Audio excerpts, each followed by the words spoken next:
Баршаңызға сәлем, есімім Назира, каналыма қош келдіңіздер.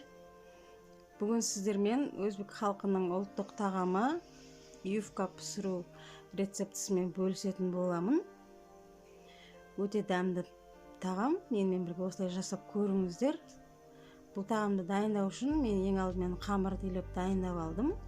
Ол үшін 1 жұмыртқа, 200 грамм су, 50 грамм сұйық май, 1 шай қасық тұз жақсылап араластырып алып, 350 граммдай ұн салып, қамырымды илеп дайындап аламын. Илеп дайындап алған қамырды целлофановый мешокқа салып, жарты сағатқа қойып қоямын.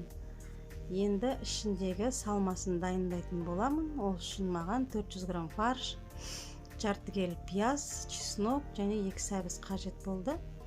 Бәрін осылай турап алдым.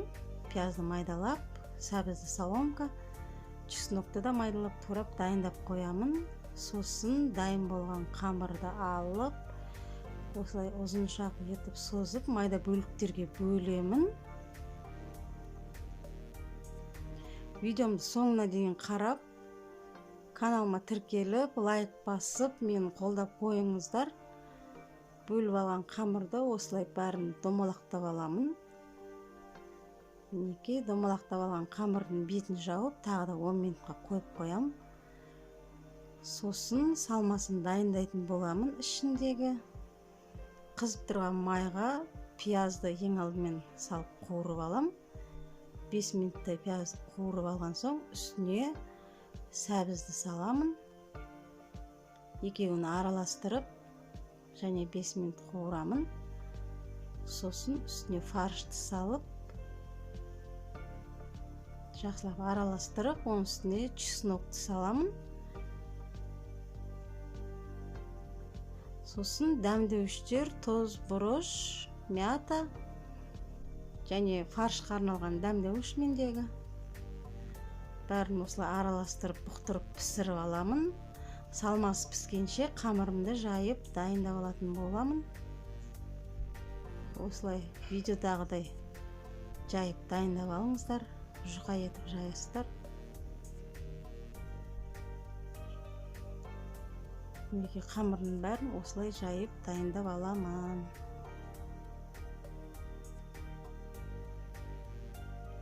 Жайып дайындап алдым. Енді ары қарай тамақты пісіруге кірісеміз. Осылай қамырдың бір жағын жақсылап қуырып алып, үстіне фарш саламын. Үстіне фаршты салып, оның үстін екінші қамырмен жабамын. Жауып, аударып алып, және үстіне тағы фарш салам, аударып алған қамырдың.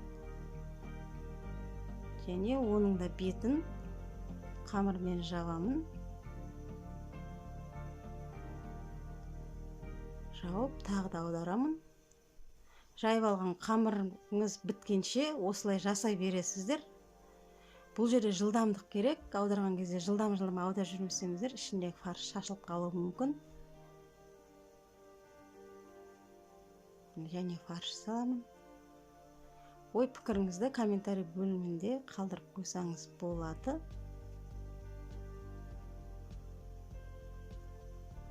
Видеода көріп тұрғандарыңыздай осылай жасаңыздар. Өте дәмді болып шығады.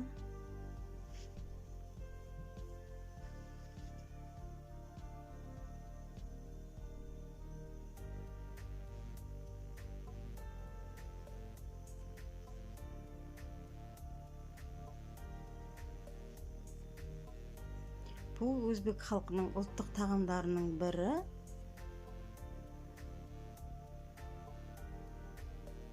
Менімен бірге осылай жасап көріңіздер.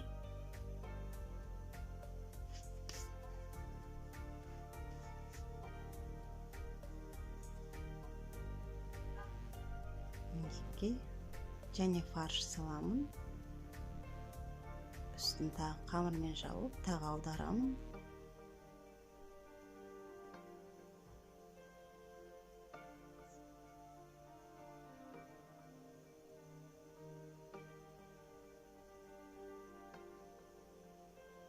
осылай жасап көріңіздер міндетті түрде. Міне ең соңғы фаршымды салдым. Ең соңғы қамырдың үстіне фаршты салып, бетін жауып 10 минутқа баяу отта бұқтырып қоямын.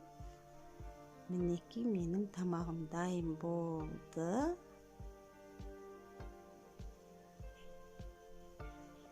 Иісі деген керемет. Мінекей осылай бөлек-бөлек орап, тарелкеге салып, дастарханға қоя берсеңіздер болады. Мінекей. Осылай менімен бірге жасап көріңіздер. Астарыңыз дәмді болсын. Парақшамда келесі кездескенше сау болыңыздар. Каналыма тіркеліп, лайк басып, комментарий бөлімінде ой пікірлеріңізді жазып қоюды ұмытпаңыздар. Өте дәмді болып пісіп шықты. Керемет. Міндетті түрде жасап көріңіздер осылай.